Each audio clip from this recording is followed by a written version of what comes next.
पहले ही आपकी महिमा सुनी। जयपुर से कुछ दूरी पर आपका अपना गांव है जाहुता, जो कि आज विश्व पटल पर अपनी पहचान बना चुका है। और आप वहाँ के युवा सरपंच के रूप में न केवल अपने प्रशासन को देखते हैं, परंतु उनके सर्वांगीण विकास, उस गांव वासियों से दिल से आपका जुड़ाव है, जो कि एक अच्छे नेता की, अच्छे नेतृत्व की पहचान होती है कि वो अपनी प्रजा से प्यार करते हुए उसे आगे बढ़ाता है। तो हम सब जानते हैं कि एक प्रताप सिंह राठौड़ थे, जिनको महाराणा प्रताप कहते हैं। वो भी राजस्थान के थे, उनका नाम भी प्रताप सिंह राठौड़ था। और वे अपनी भूमि से इतना प्यार करते थे कि उन्होंने घास की रोटियां खाई, लेकिन मुगलों के सामने कभी सरेंडर नहीं किया था। कई दिनों तक वो घास की रोटियां खाई, जमीन पे सोए, जंगलों में छुपते रहे, लेकिन सरेंडर नहीं किया। ऐसे स्वाभिमानी थे। और आप भी उसी राजपूती परंपरा से हैं कि जहाँ पर आप अपनी आन बान शान के लिए, अपने लक्ष्य को प्राप्त करने के लिए लगे हुए हैं। तो बहुत बहुत स्वागत। और आपको मैं निवेदन करती हूँ कि आपने जो कार्य किए हैं या राजऋषि विलेज प्रकल्प के लिए आपके विचार प्रस्तुत करें। श्याम प्रताप जी। ओम शांति। सदैव मेरे लिए एक बड़ा टास्क होता है बहनों के सामने बोलना। कई बार हमारे गांव में कई अवसर मिलते हैं बोलने का और अपने विचार रखने का, तो मैं जो मन में आता है बोल देता हूँ। यहाँ आने के बाद लगता है कि इतने विद्वजनों के बीच में बैठ के, जिनकी इतने सालों की जो तपस्या है, वो जो ज्ञान का जो भंडार है इनके पास, इनके सामने मैं कैसे अपने विचार रखूं। तो थोड़ा सा नर्वस भी हो जाता हूं, लेकिन फिर खुश भी होता हूं कि शायद मैंने कुछ तो अच्छा किया होगा कि आप सबके साथ समय बिताने का अवसर मुझे समय समय पर मिलता रहता है। धन्यवाद ज्ञापित करूंगा सरला दीदी का, जिन्होंने मैं यूँ कहूँ कि एक पत्थर सा कोई कहीं पड़ा था, उसको एक मूर्त का धीरे धीरे स्वरूप मिल रहा है। तो उसके पीछे आज जिनका आशीर्वाद कहूँगा, और तो सरला दीदी के माध्यम से ये सब चीज़ें हो पा रही हैं। राजू भाई जी हैं। पहली बार जब शांतिवन जाने का अवसर मिला था, तो राजू भाई जी के साथ पहले ही दिन मुलाकात होना मेरे जीवन का एक सौभाग्यशाली दिन था। और उनके माध्यम से दीदी का नेतृत्व मिलना, चंद्रेश भाई जी के साथ मिलना, तो कई बार अपने अंदर एक अलग सा एक उत्साह भी आता है कि कई वर्षों से सेवा का कार्य तो कर रहे थे, लेकिन उसकी जो एक कहते हैं ना कि जिसके पीछे कोई ना कोई एक कारण होता है। तो यहाँ आने के बाद पता लगा कि क्या कारण था जो ऐसी सेवा का मुझे अवसर मिला। गाँव की हम बात कर रहे हैं, जैसे जिस प्रकार से हमारा जो आज जो शुरुआत एक यहाँ होने जा रही है, और ये शुरुआत ना सिर्फ महसाना की है, ना सिर्फ गुजरात की है, ना सिर्फ भारत की है। मैं जानता हूँ कि आज जो शुरुआत हो रही है वो पूरे विश्व में कुछ बदलाव लेके आएगी।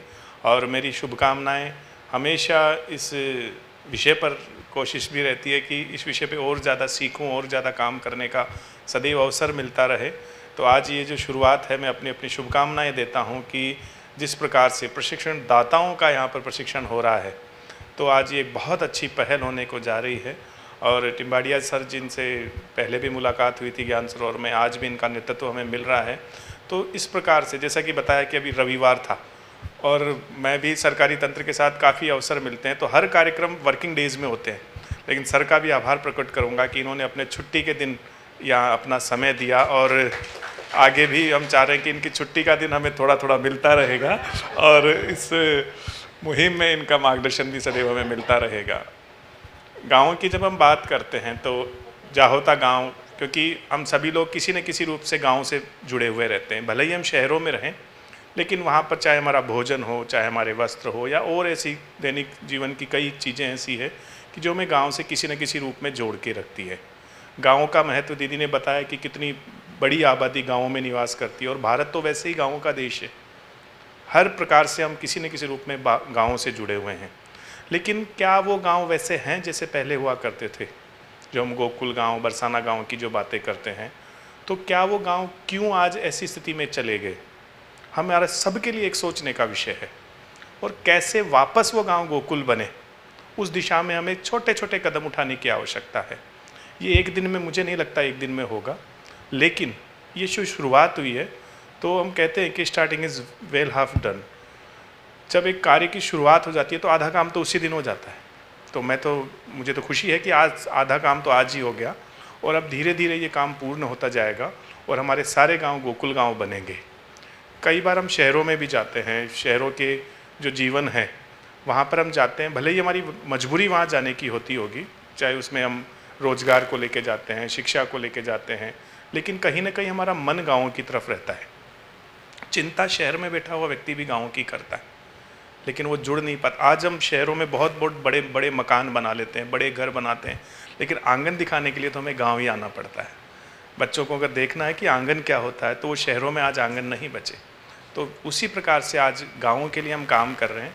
ये 3 दिवसीय जो ट्रेनिंग है उसमें और जाहोता की भी बात करेंगे और गाँव की बात करेंगे, लेकिन आज जो शुरुआत हुई है उसकी मेरी तरफ से यही शुभकामना है कि आज ये जो यहाँ शुरुआत हुई है वो हर जगह, हर सेंटर, जैसा कि हर सेंटर एक गांव को चुनना है, बड़ा मुश्किल नहीं है।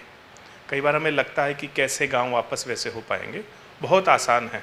मैं हर कार्यक्रम में कहता हूं कि अगर दीदी लोग अगर जाने लग जाएंगे गांवों तक, क्योंकि हम जैसे कई बार किसी न किसी मुहिम के माध्यम से एक ही दिन में 10, 20, 50 गाँवों में जाते हैं, लेकिन इसमें कोशिश इतना सा करना है कि हम एक गाँव में 10, 20, 50 बार जाएँ, उनको लगेगा गाँव वालों को। जैसे कई बार हम देखते हैं कि कुछ लोग होते हैं जिनको कुछ अपेक्षा रहती है या मार्गदर्शन की आवश्यकता पड़ती है, नहीं मिल पाता। गांव वाले लोग भी जानते हैं कि हमारे गांव किसी न किसी रूप में कुछ ना कुछ कमियों से उबरने की प्रयास करते हैं, लेकिन मौके नहीं मिल पाते, अवसर नहीं मिल पाते। तो हमें उनको वो अवसर देना है और उनको एक थोड़ी सी, जैसे हम दीप प्रज्वलित किया, वो एक छोटा सा दीपक जलाने की आज गाँव में आवश्यकता है। वो दीपक यदि जल गया तो वो दीपमाला निश्चित रूप से तैयार होगी और वो रोशनी पूरे विश्व में हमारी फैलेगी। और इतनी शुभकामनाओं के साथ मैं आज सबका आभार प्रकट करूंगा कि मुझे यहाँ आमंत्रित किया, आपसे सीखने का अवसर मुझे मिलेगा। तो ये 3 दिवसीय जो कार्यशाला जो रहेगी उसमें मैं तो बताऊंगा क्या, मुझे तो सीखने का एक मन में वो रहेगा, तो मैं तो आप लोगों से सबसे सीखना चाहूँगा। धन्यवाद। ओम शांति।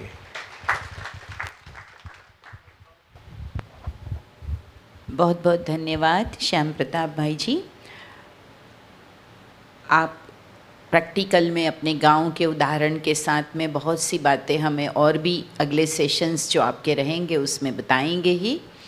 अभी मैं निवेदन करती हूँ ब्रह्मा कुमार विनु भाई जी, जो कि वलसाड़ से हमारे बीच में आए हैं।